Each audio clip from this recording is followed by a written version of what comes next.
Welcome to Ren Behind the Practice. I'm Sophie Campisi. I'm a holistic business strategist, and I spend a lot of my time in conversation with practitioners, coaches, and healers about the behind the scenes of their businesses. What I started noticing is that some of the most honest, important conversations about building a practice were happening quietly, one-on-one, behind the scenes, in isolation. And there's still so much internalized guilt and shame when the business side of things isn't working the way we hoped, even when the work itself that we do is powerful. This podcast series exists to bring those conversations forward: the dreams, the uncertainty, the highs and the lows, the recalibrations, the messy middle. My hope is that by normalizing these conversations, we can soften the stigma, feel less alone, and start closing the gaps together. Today's guest is Ashley Young. Ashley is a sober mom and coach who helps other moms stop negotiating with alcohol and create real relief that actually lasts. Ashley, it's so great to have you here. Thank you for joining me. Hi, Sophie. Thanks for having me. Before we look behind the scenes today, can you share with us a little bit about the work that you do? Yeah, absolutely. So, as you mentioned, I'm a sober mom, and we'll just get right to the point. I actually was on a 12-day bender, and it ended with me in the hospital, the ER, with pancreatitis caused by alcohol use. And so the doctor basically said to me, if you keep drinking, you're going to kill yourself. And so I was 38 at the time, and my kids were 7 and 5. So I was really at a crossroad where I felt very torn. I needed to quit, but I didn't want to quit. And I found that is where a lot of moms struggle, is because alcohol has become like their best friend. It's their number one coping tool. And so I have created my brand Fizzy and Free to help moms first get out of survival mode, because you cannot heal in fight or flight or survival mode. And then once we are out of survival mode, we dig deeper into lasting sobriety, where that's where we dig into the mindset tools, the rewiring. And then lastly, who is Ashley without alcohol? We rebuild that identity. So you're not just left hanging out being sober and clueless as to who you are. What is the main way that you work with clients, specifically as in one-on-one, group setting? Yeah, so I am actually putting together a group coaching program. So it's a 3-month container, and each month is a different pillar. The first pillar is rebalance, where we focus on hormones, sleep, nutrition, all of that, like I said, to get you out of survival mode. The second month is rewire, and that's where we work through those neural pathways and we start building new habits and new pattern loops. And then lastly is rebuild, and that's where we discuss relationships, boundaries, creating a new identity. And so we start our first cohort. It Yeah. starts in April. When you look ahead to the next 6 to 12 months, what goals do you have for your work and for your business? Obviously, I want my first cohort to be successful. And then I would love to see a community aspect after people graduate the 3-month coaching program, because a lot of it is just that community-based interaction. When you're having a really hard day, your 5-year-old's on the floor having a tantrum because she doesn't want to take a bath. And sometimes you just need that camaraderie to have someone else say, I'm with you, I'm there. So that's what I see as a community-based aspect. And then obviously conducting at least one more group cohort to really continue to build that momentum and to make the program robust. And then I do envision some type of like maybe holiday workshop, like a sober holiday survival type situation. So those are some of the things that I'm currently working on. Do you have people already in that April cohort? If so, what was your strategy? How have you been finding your people? So I currently have one person enrolled, and I honestly have been finding people by just having conversations.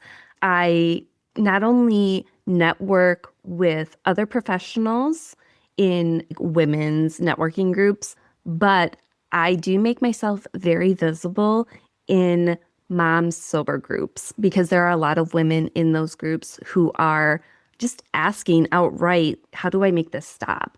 And so I respond, I ask with neutral curiosity just to like open that doorway, open that conversation.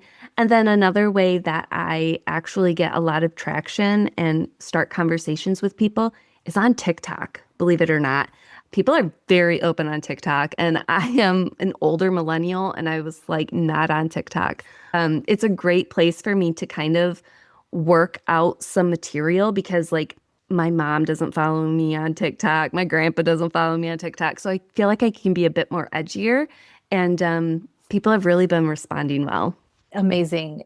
One of the things that I teach people who I work with is how to build a business in a way where you never have to sell yourself. It's more about cultivating community. And so much of what you just said is actually what I work with people on how to teach them, which is your goal with everything that you put out there isn't to make a sale. It's actually to cultivate community. It's to ask questions. It's to connect deeply with the people who are in your target market. It's to approach conversations with curiosity, like actual genuine curiosity about them, about what they're going through. Be valuable, answer questions for free, spend the time to connect with people in your target market. That is the most valuable thing that we can do, is to actually cultivate community and cultivate our community. And so everything that you said, I was like, yes, yes, yes. Like that is, I'm not sure if that was just intuitive to you or if someone told you to do that. I will Yeah. admit I did have some coaching, Yeah.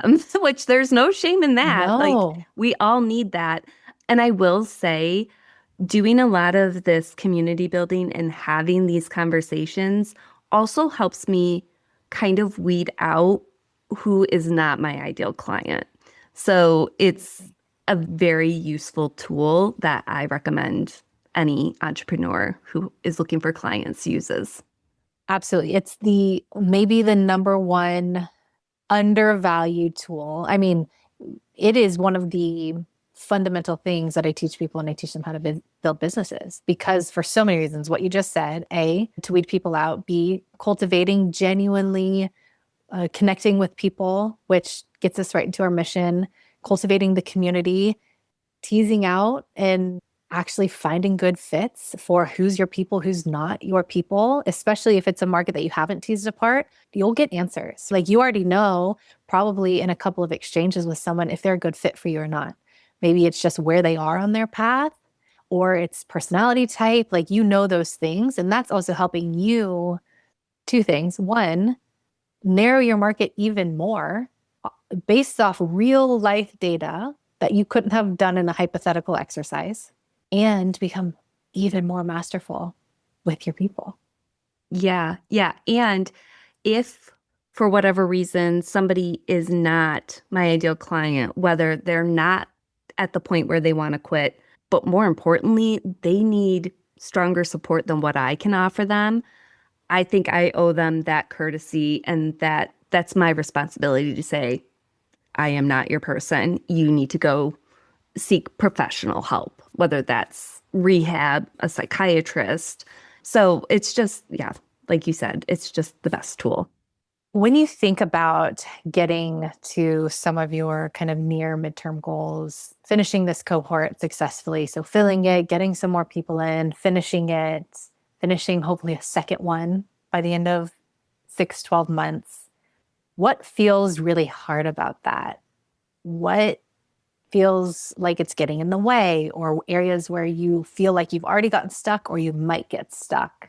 I think up until honestly a few days ago, I was missing a huge piece of my ideal client's profile. I was trying to fit a square peg into a round hole. I was really messaging to people who were more sober curious and not quite ready to quit. And so by having the opportunity to like focus in, like I mentioned, those moms who need to quit, they're Googling their symptoms, they've had poor lab results, they have some type of diagnoses. They know this train is, we're going off the rails here and I need to jump, but I don't want to. That has really helped me so that I can identify my ideal person more because up until that point, I'm like, my ideal person's hiding. They don't want help. And I was like, that's the problem. You're targeting the wrong person. So I think being able to really hone in on where my person is in their buying journey is like a huge breakthrough. And I think I'm going to get a lot more success filling these seats in the group coaching than had I been focusing more on my past messaging. Absolutely. I'm over here just like waving my hands, like, yes, yes, yes, yes. And what you're explaining is part of the magic of building in connection. You know this, and I want to hear your take on this because you're in it, you're going through it in real time.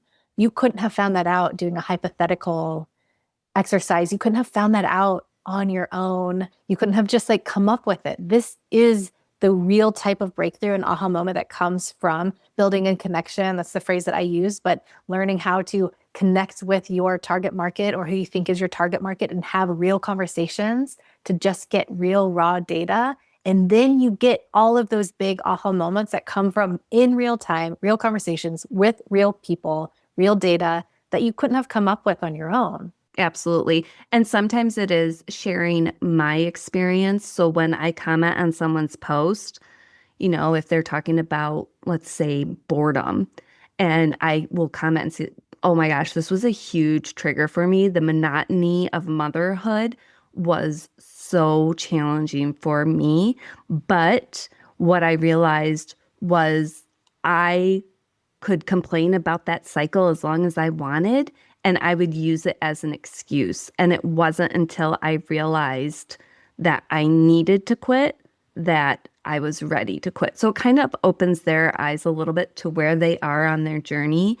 And sometimes, you know, I'll get responses like, oh, when were you ready? Like, how did you know you were ready? Funny story. Yeah. Yeah.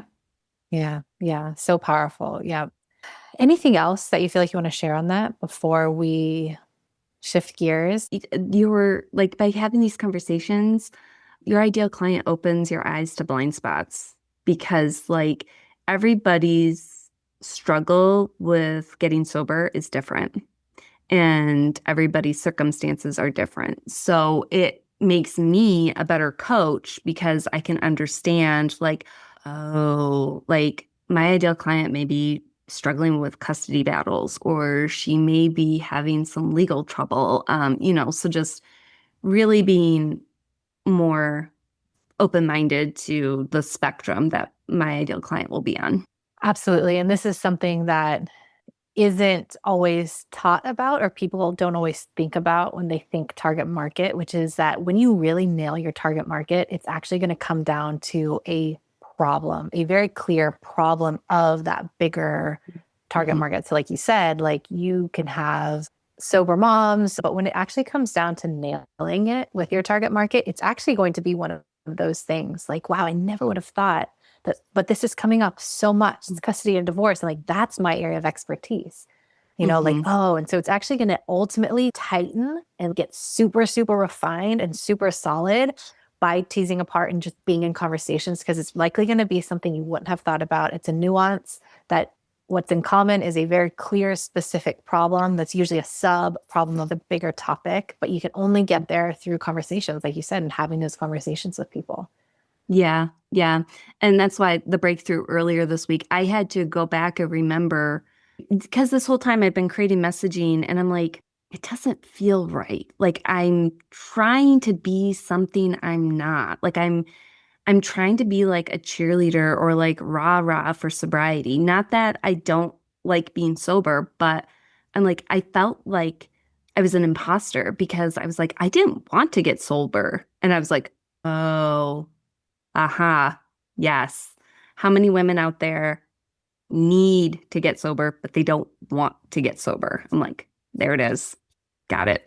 So it was huge. It is huge. Yeah. And it's a great place to be at the beginning, to be already on that kind of wavelength at the beginning of building your practice is so solid. Do you anticipate any other areas that might be hard when it comes to doing the behind the scenes work of getting to that place of one or two full successful cohorts? There is some hesitation I have with these cohorts because my ideal client is a busy, overwhelmed mom. And so I'm very cognizant of her time, and I don't want to feel like I'm adding another thing to her to-do list. So I need to create something that's balanced, that she doesn't feel overwhelmed with, yet brings value. So that's where I am a little, it'll be interesting to see how these first couple of cohorts go because I am concerned that the timing of the calls may not be right or, you know, are the weeks that we have outlined. I say we because I have invited a few guest experts to join, but like, have we appropriately like weighed each week so that it doesn't feel overwhelming? So that's one thing that I do anticipate being a challenge. I have a thought if you're interested to hear it. I would love to. Keep doing what you're doing and see if you can ask some of those people in those groups, not people necessarily that you're interested in getting, but if you can just spark up some conversations with those people, say, hey, I'm doing a little bit of market research or I'm doing a little behind the scenes work for my course. Would you be available to answer a few questions and ask them? See if you can get some people to answer your questions. Hmm. That's how you'll get your best data, by keeping doing what you're doing and just continue to apply it in a little bit of a different way and be creative with it, because Hmm. that's how you'll get your best answers. Yeah, that's great. I love that. When you think about big picture and long term business building, sustainable business building, what's the cost if it doesn't all work out for Mm. you, for others, for the world? Well, I think first and foremost, it is the overwhelmed moms who are trying to quit. Like, I see it. I can't even tell you, Sophie, how many times I see it a day. Another mom that posts in these groups, like, day one again, day one again. It's just like, and I have been there. I have felt their pain. But I know that basically what I've created is something I wish I had when I quit drinking, because these programs, these traditional approaches are mindset first, sobriety tools first, and they don't give any crap about where you are mentally, emotionally, even physically. So I know that the reason these women are struggling is because they're doing the right things but in the wrong order. So that's the obviously the first cost. The second would be, like, my kids are watching me. They're watching me build this business. They see me during the nights. They see me on the weekends. Mommy's working on Fizzy and Free. They are asking me when I'm going to have my merch available and like if they can subscribe to my YouTube channels. And my 10-year-old the other day mentioned something about her mom being an entrepreneur. And like that was just like very humbling. And like she's watching me. She knows that I'm trying to build something. So that's a second cost that I don't want to give up, and this has to succeed, and it will. I know wholeheartedly that it will. Yes, I agree. Ashley, thank you so, so much for the work that you're doing. You are an inspiration, and your people need you. Your people need you. And this is a real thing that's going on. And it took you a lot to get where you are. Hmm. So I see you, I acknowledge you for the path that you've walked, for the pioneer and the way shower that you are. Hmm. And I'm rooting for you and I believe in you, for you and also for the people that need you. So thank you so much for the work that you're doing and for showing up here today and sharing about it with me and everyone else that's listening. Thanks for having me. This was fun. And yeah, just if it is, if you're like thinking about it, or if you are are pursuing something, it's in you. Like it's already done. Like you just have to keep doing the reps to get to where you want to be. Yeah, absolutely. Thank you. And for those of you that are listening, if any part of this resonated, if any part of Ashley's journey or process resonated, you're in the right place. Please reach out. I want to hear from you and I want to connect. And if you want to reach Ashley directly, her email address, Instagram, and podcast info are all in the show notes. Thank you again, Ashley. And to everyone else, thank you for listening. And we will see you for the next episode of Ren Behind the Practice.